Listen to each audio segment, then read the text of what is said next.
I just would like to welcome everyone to come to join us in the winter for two wonderful retreats back to back.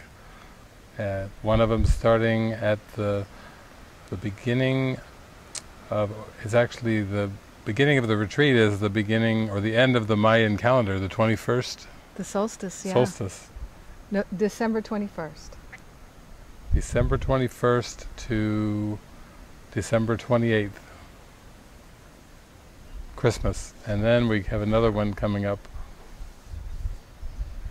that runs through the It's third. actually December 27th. 21st to the 27th, and then the second one starts on the 28th. So you can do both or one.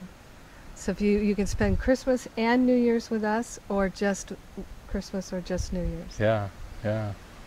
It's going to be very mystical, very quiet out there in rural Utah at the monastery.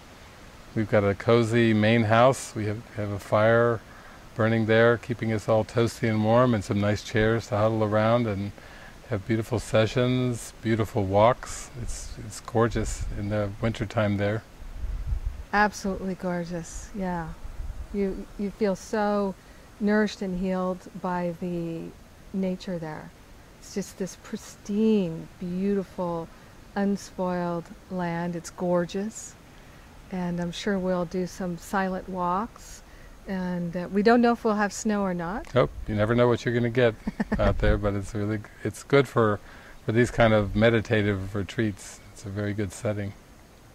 So we don't really know what the temperatures will be like. It could be very temperate, or it could get kind of cold, but we'll be indoors a lot of the time. And for people who want to go hike in the snow, or if there is snow, hike outdoors. I know I like to go out and do winter hikes. It's very invigorating.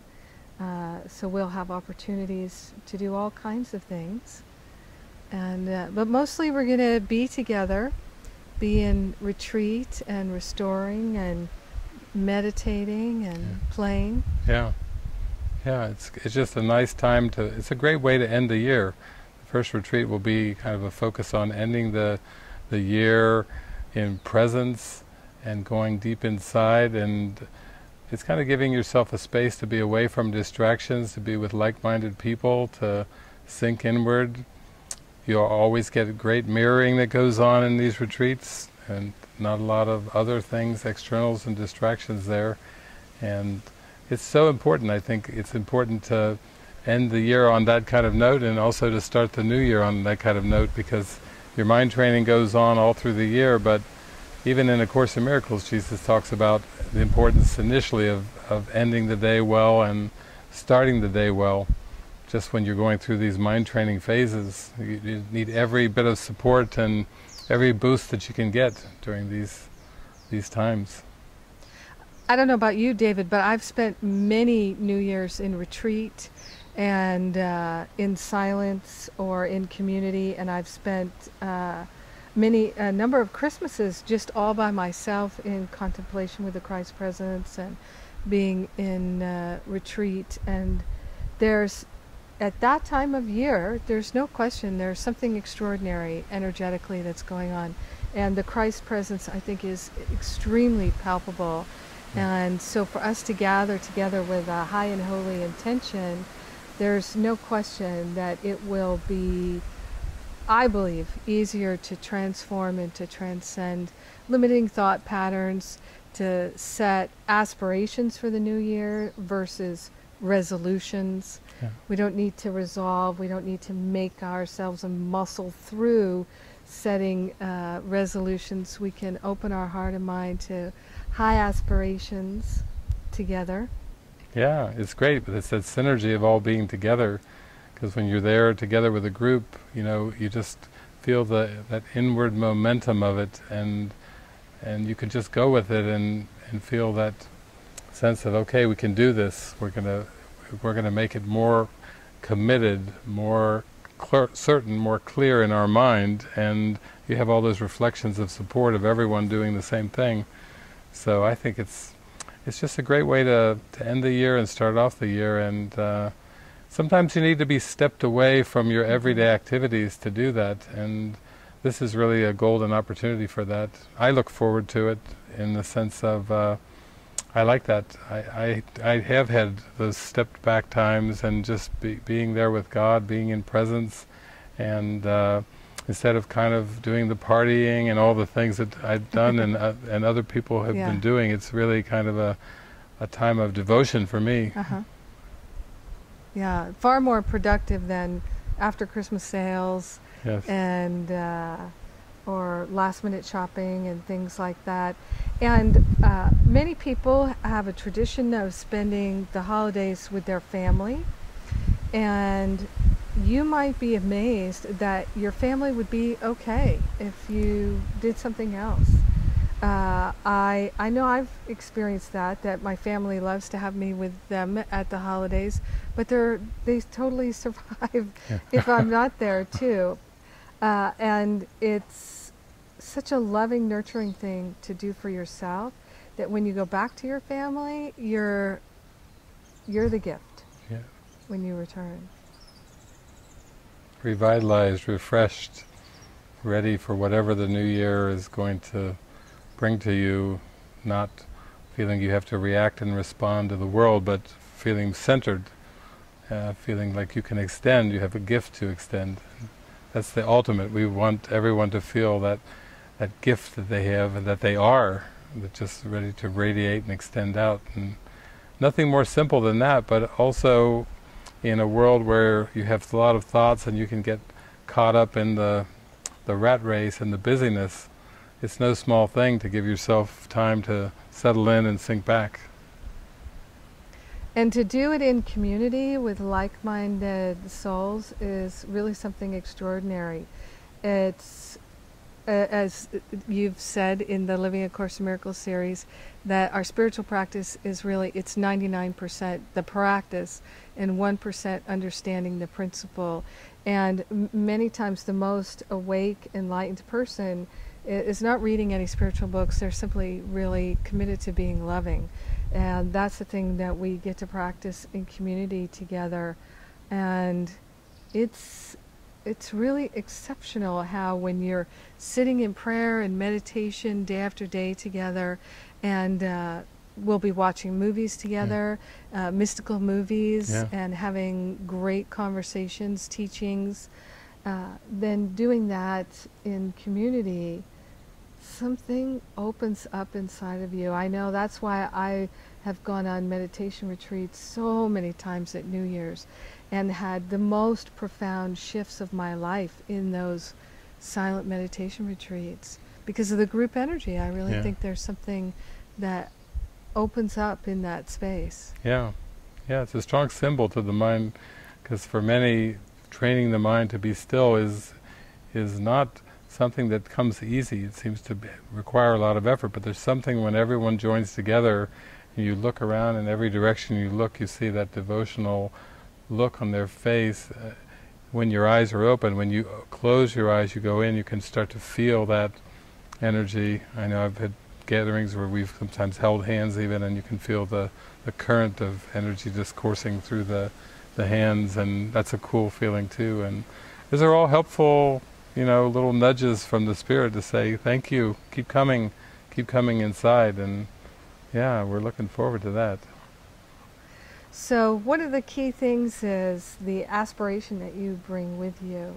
So sometimes people go away on retreat and they think they're trying to get away from something.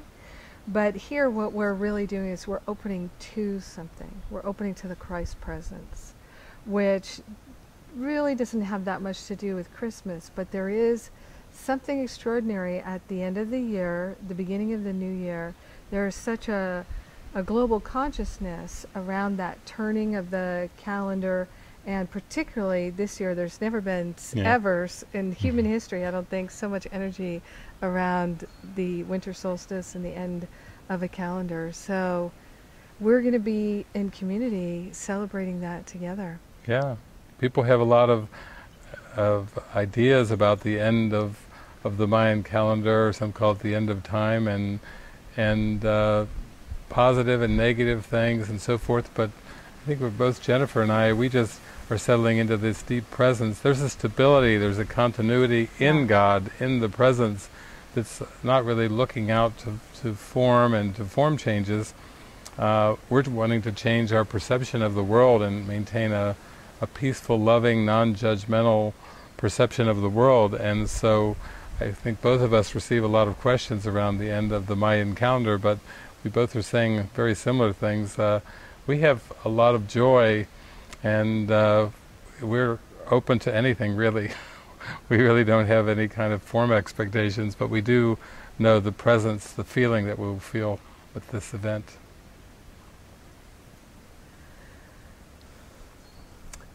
To me, the opportunity is to decide for yourself that from now forward is the time of love. It's the time of love in your life. It's the time to be the love, to receive the love, to feel the love, to know the love, and that's really the thing that matters. And love is not conditional. Love is not seeking to get anything from you. Love it's the essence of who we are. So when we gather together in that declaration, in that nature, then there are no expectations. There's simply the opening. And when we gather together and we're all holding that in our hearts, you know something is going to unfold that's miraculous for you, and the miraculous healing and shifts that you are interested in calling forth are more available when there are two or more who are gathered in that same Christ energy, in that same opening. Because we recognize that each one's healing is our healing. So we gather together, no one's trying to get anything from anyone. It's a unique experience. Yeah, it is. It's exciting. Yeah, I can feel it. We live for it. Yeah. Yeah, we live for it. It's true. And you do too. We know that. So it's a gathering of like-minded souls for a holy purpose. Yes. And we're inviting you to come join us and make it the Christmas of a lifetime, the New Year's of a lifetime. Again, you can come for 1 week or both weeks, back to back. It's up to you. And then people can also continue on through the month of January. Yes, if they really feel like they're in that deep vibe and they're really being carried deeper and deeper inward, and you want to continue on, we have a silent retreat that comes right at the end of our Christmas and New Year retreats. So lots of opportunities there, depending on where you're at with your life and what you have in terms of timing with days away from work or your living situation. There's a great opportunity there in the canyon of Utah. Yep, there's nothing more important than spiritual practice. Just nothing, to me, nothing more valuable, nothing more important. So being in the practice all day long with everybody, and I know we're going to have great food. Mm-hmm. That's been secured. That's an important thing. We'll have great, delicious, healthy food and great company. We'll watch some great movies together. We'll meditate in the hot tub together. Yes. And all manner of goodness, heaven busting out all over. Yeah. And also you got a little flexibility in terms of accommodations. So that's nice too, because we know it's individualized when you go on retreats, and so there's some that offer a little more privacy, that are designed that way, and others that are more for group sharing, and so we know there'll be something that will be able to accommodate what you really feel in your heart. Yeah, and there's room for couples. Yeah. Couples can come together, and it's all inclusive, and the website address right here on the screen for you, and includes all your meals, and all you have to do is arrange your transportation, and we can arrange to pick you up at the airport, have you picked up at the airport, and driven out to the retreat center, so that makes it easy for everybody. And I think we just have to say a final word here about the location of where, because this is not Utah. This is not the retreat center in Utah. No, this is far from it. We're in Hawaii now, but actually this is in the Strawberry River Canyon, and it's between Fruitland, Utah, and Duchesne, Utah, dropping down on Sam's Wash Road off of Highway 40, and It's just beautiful. It has its own beauty to it. A beautiful canyon with steep rock cliffs, and then the retreat center's located right at the top. And so it has a beautiful view and overlook. And there's walking places down by the road, and there's a river and so forth, and depending on the conditions, we'll see how all that works. But you'll just enjoy it. Just coming into the canyon is an adventure in itself. It's a meditation. Every single time I visit Strawberry River Canyon, I'm just in a state of meditation. And I think that sense of magnitude and vastness of those sharp canyon walls, and it goes straight up, that's just a beautiful feeling for me every single visit. Well, and it was when you first took me out there as we were driving in, like you were just talking about, and I saw it, I thought, yeah, that's where the idea was born. yes. Just in the experience of that right there. Mm-hmm. So I know we're going to have a beautiful, beautiful time. Space is limited, so we encourage you to register early. And right now, yeah, we're in Hawaii at the Kalani Retreat Center. So we're planning that retreat for February, and swimming with the dolphins and swimming with the sea turtles and wonderful adventures. So life is an adventure, and we're inviting you to come along with us. Yeah, come and see for yourself. See you soon.